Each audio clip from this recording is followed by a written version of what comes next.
હવાલા કૌભાંડ મામલે હર્ષ સંઘવીના આમ આદમી પાર્ટી પર પ્રહાર। દિલ્હીના નેતાના પીએનું હવાલા કૌભાંડ પકડાયું છે। યુટ્યુબની ચેનલ ચલાવતા લોકો માટે આવતા હતા પૈસા। યુટ્યુબરો ગુજરાતના લોકોને ભડકાવવાનું કામ કરતા। હવાલા કૌભાંડનું ષડયંત્ર આજે ખુલ્લું પડી ગયું છે। હર્ષ સંઘવીએ આ પ્રહાર કર્યો છે। આ પ્રહાર આમ આદમી પાર્ટી પર છે અને તેમણે ખાસ કીધું છે કે હવાલા કૌભાંડનું ષડયંત્ર આજે ખુલ્લું પડી ગયું છે। યુટ્યુબરો ગુજરાતના લોકોને ભડકાવવાનું કામ કરતા।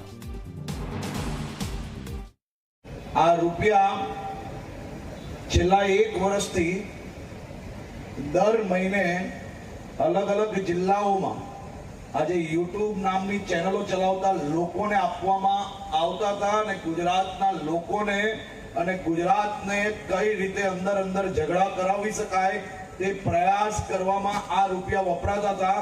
આનું આખું ષડયંત્ર આજે ખુલ્લું પડ્યું છે।